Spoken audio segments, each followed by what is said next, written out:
السلام علیکم ورحمۃ اللہ وبرکاتہ۔ ہم نے قرآن پاک اردو ٹرانسلیشن سے شروع کیا ہوا ہے اور ہم نے سورہ یوسف کی پہلی 50 آیات کا ترجمہ پڑھ لیا تھا۔ آج ہم 51 سے 100 تک کی آیات کا ترجمہ پڑھیں گے۔ شروع اللہ کے نام سے جو بڑا مہربان نہایت رحم والا ہے۔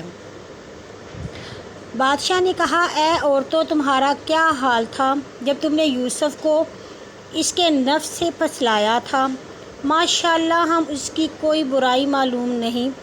عزیز کی عورت نے کہا، اب حق ظاہر ہو گیا، میں نے خود اس کے نفس کو پھسلایا تھا اور وہ سچوں میں سے ہے۔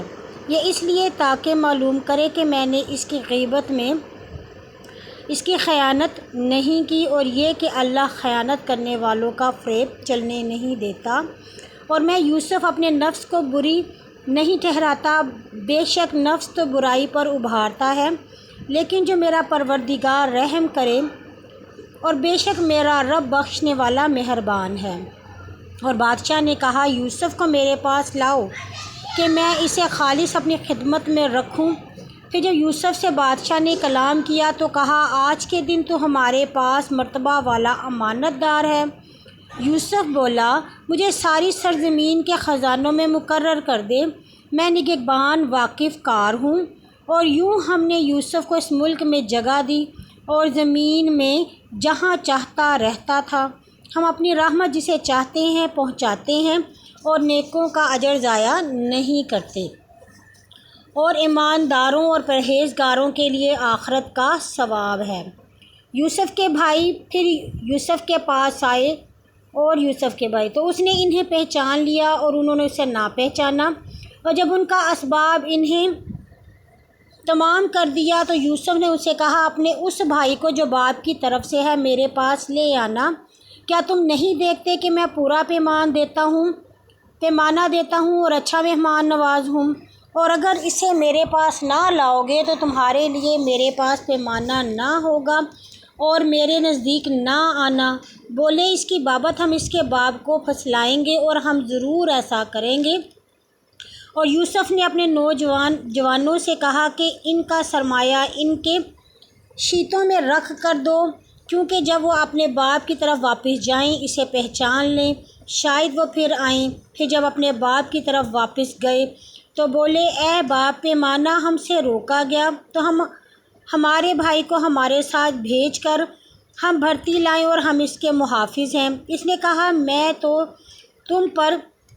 اس پر تمہارا اعتبار نہیں کرتا، مگر ہاں، جیسا میں نے پہلے اس کے بھائی پر تمہارا اعتبار کیا تھا، ویسا ہی تمہارا اعتبار اس پر بھی کرتا ہوں۔ سو اللہ اچھا نگہبان ہے، اور وہ تو مہربان میں بڑا مہربان ہے۔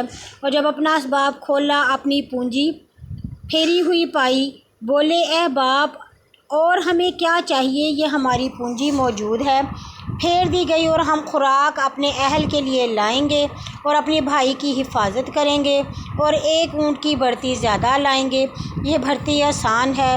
بولا، میں اسے ہرگز تمہارے ساتھ نہیں بھیجوں گا جب تک کہ اللہ کے درمیان لا کر مجھ سے عہد نہ کرو کہ تم اسے میرے پاس واپس لاؤ گے، اگر تم سب قید نہ ہو جاؤ۔ پھر جب انہوں نے اس سے عہد کر لیا تب بولا، جو باتیں ہم نے کی ہیں ان پر اللہ کافی کارساز ہے۔ اور کہا، اے بیٹو، مصر میں تم سب ایک دروازے سے داخل نہ ہونا اور متفرق دروازوں سے جانا کہ تمہیں کسی کی نظر نہ لگے کہ ایک شخص کے اس قدر بیٹے ہیں، اور میں تمہیں اللہ کی کسی بات سے بچا نہیں سکتا، حکم اللہ ہی کا ہے۔ میں نے اس پر بھروسہ کیا، اور اہل توکل کو اس پر بھروسہ کرنا چاہیے۔ اور جب وہ جیسے ان کے باپ نے کہا تھا علیحدہ علیحدہ مصر میں داخل ہوئے، تو اللہ کی تقدیر یہ احتیاط انہیں کچھ بھی نہ بچا سکی، مگر یہ یعقوب کے دل میں ایک خواہش تھی جو اس نے پوری کی۔ اور یعقوب البتہ ہماری تعلیم سے صاحب علم تھا، مگر اکثر لوگ نہیں جانتے۔ اور جب یوسف کے پاس گئے تو اس نے اپنے بھائی بنیامین کو اپنے پاس جگہ دی اور کہا کہ میں تیرا بھائی ہوں، سو تم غمگین نہ ہو اور ان کاموں سے جو وہ کرتے رہے ہیں۔ پھر جب ان کا سامان تیار کر دیا تو اپنا پیالہ اپنے بھائی کے شیتے میں رکھ دیا۔ پھر ایک پکارنے والا پکارا، اے قافلے والو تم چور ہو۔ وہ ان پر متوجہ ہو کر بولے، تمہارا کیا جاتا رہا؟ بولے، وہ بادشاہ کا پیالہ کھو گیا، جو کوئی پیالہ نہ لائے اسے بارے شتر ملے گا اور میں اس کا ضامن ہوں۔ بولے، اللہ کی قسم تم جانتے ہو کہ ہم زمین میں فساد کرنے نہیں آئے اور ہم کبھی چور نہ تھے۔ وہ بولے، اگر تم جھوٹے نکلے تو چور کی کیا سزا ہے؟ کہا، اس کی سزا یہ ہے کہ جس کے شیتے سے نکلے وہی اس کا بدلہ ہے، ہم ظالموں کو یہی سزا دیتے ہیں۔ پھر اس نے اپنے بھائی کے شیتے سے پہلے ان کے شیتے دیکھنا شروع کیے، پھر اپنے بھائی کے شیتے سے پیالہ نکالا۔ یوں ہم نے یوسف کو داؤ بتلاؤ اور یوسف اپنے بھائی کو قانون شاہی کے مطابق ہرگز نہیں لے سکتا تھا مگر جو اللہ کو منظور ہوتا، جس کو ہم جانتے درجے بلند کرتے ہیں اور ہم جاننے والے کے اوپر ایک جاننے والا ہے۔ بھائی بولے، اگر میں نے چوری کی تو کیا تعجب، اس کے بھائی یوسف نے بھی تو چوری کی تھی۔ یوسف نے یہ بات اپنے دل میں پوشیدہ رکھی اور ان پر ظاہر نہ کیا اور کہا، تم درجہ میں بدتر ہو، جو کہتے ہو اللہ خوب جانتا ہے۔ وہ بولے، اے عزیز، اس کا باپ ہے جو بہت بوڑھا اور بڑی عمر کا ہے، سو اس کے بدلے میں ایک کو پکڑ لے، ہم تجھے نیک شخص دیکھتے ہیں۔ کیا اللہ کی پناہ کہ ہم سوائے اس کے جس کے پاس ہی ہم نے اپنا مال پایا کسی اور کو پکڑیں؟ اگر ہم ایسا کریں تو ہم بے انصاف ہوئے۔ پھر جب وہ ان سے نا امید ہوئے تو ان کے لیے سرگوشی کرنے بیٹھے۔ جو ان میں بڑا تھا بولا، کیا تم نہیں جانتے کہ اس کے بارے میں تمہارے باپ نے تم سے اللہ کا عہد لیا اور پہلے تم یوسف کے بارے میں بھی قصور کر چکے ہو؟ تو میں تو اس ملک سے ہرگز نہ سرکوں گا جب تک میرا باپ مجھے حکم نہ دے یا اللہ میرا فیصلہ کرے، اور وہ سب فیصلہ کرنے والوں سے بہتر فیصلہ کرنے والا ہے۔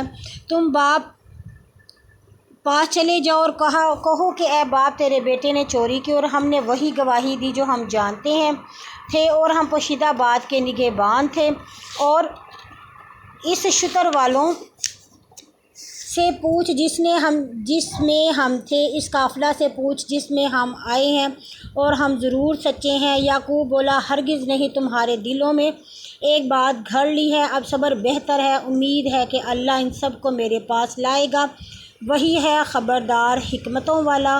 اور یعقوب نے ان کی طرف سے منہ پھیر لیا اور کہا، ہائے افسوس یوسف پر، اور اس کی آنکھیں غم سے سفید ہو گئی تھیں اور وہ مارے غم کے اپنے آپ کو گھونٹ رہا تھا۔ بولے، اللہ کی قسم تو یوسف کا تذکرہ نہ چھوڑے گا جب تک تو گل یا مر نہ جائے گا۔ بولا، میں اپنی بے قراری اور غم کی شکایت اللہ ہی کی طرف کرتا ہوں، اور میں اللہ سے وہ باتیں جانتا ہوں جو تم نہیں جانتے۔ اے میرے بیٹو، جاؤ، یوسف اور اس کے بھائی کی تلاش کرو اور اللہ کی رحمت سے نا امید نہ ہو، اللہ کی رحمت سے صرف کافر ہی نا امید ہوتے ہیں۔ اور پھر یوسف کے پاس آئے، بولے، اے عزیز، ہم پر اور ہمارے گھرانے پر بڑی سختی آ پڑی ہے اور ہم ناقص پونجی لائے ہیں، سو تو ہمیں پورا پیمانہ دے اور ہمیں خیرات دے، اللہ خیرات دینے والوں کو ثواب دیتا ہے۔ یوسف نے کہا، تمہیں کچھ خبر ہے تم نے یوسف اور اس کے بھائی کے ساتھ کیا کیا جبکہ تم جاہل تھے؟ وہ بولے، کیا سچ مچ تم ہی یوسف ہے؟ کہا، ہاں میں یوسف ہوں اور یہ میرا بھائی ہے، اللہ نے ہم پر فضل کیا، بے شک جو ڈرتا اور صبر کرتا ہے تو اللہ نیکوں کا اجر ضائع نہیں کرتا۔ بولے، اللہ کی قسم، اللہ نے تجھے ہم پر برگزیدہ کیا اور بے شک ہم خطاوار تھے۔ بولے، آج تم پر کچھ الزام نہیں، اللہ تمہیں معاف کرے اور سب مہربانوں سے زیادہ مہربان ہے۔ میرا یہ کرتا لے جاؤ اور اسے میرے باپ کے منہ پر ڈال دو کہ وہ بینا ہو کر چلا آئے گا، اور میرا اپنا سارا گھرانہ میرے پاس لے آؤ۔ اور جب قافلہ نکلا تو ان کے باپ نے کہا، مجھے یوسف کی بو آتی ہے، اگر تم مجھے بہکا ہوا نہ بتلاؤ۔ لوگ بولے، اللہ کی قسم تو اپنی قدیمی غلطی میں ہے۔ پھر جب بشارت دینے والا آ گیا، اس نے کرتا اس کے منہ پر ڈالا، سو وہ بینا ہو گیا۔ کہا کہ میں نے تم سے نہ کہا تھا کہ میں اللہ سے وہ کچھ جانتا ہوں جو تم نہیں جانتے؟ بولے، اے ہمارے رب، ہمارے گناہوں کے لیے اللہ سے مغفرت مانگ، بے شک ہم خطا کار تھے۔ کہا عنقریب میں تمہارے لیے اپنے رب سے مغفرت مانگوں گا، بے شک وہی بخشنے والا مہربان ہے۔ پھر جب وہ یوسف کے پاس آئے تو اس نے اپنے ماں باپ کو اپنے پاس جگہ دی، شہر کے باہر استقبال کے وقت اپنے خیمہ میں اتارا اور کہا انشاءاللہ مصر میں امن سے داخل ہو، اور اپنے والدین کو تخت پر چڑھایا۔ وہ سب اس کے آگے سجدے میں گر پڑے تو اس نے کہا اے باپ میرے، پہلے خواب کی تعبیر ہے، میرے رب نے اسے سچ کیا اور بے شک اس نے مجھ پر احسان کیا جب مجھے قید خانے سے نکالا اور تمہیں جنگل سے یہاں لے آیا، اور اس کے بعد شیطان نے مجھ میں اور میرے بھائیوں میں جھگڑا ڈال دیا تھا۔ بے شک میرا رب تدبیر کرنے والا ہے، جو چاہے بے شک وہی جاننے والا حکمت والا ہے۔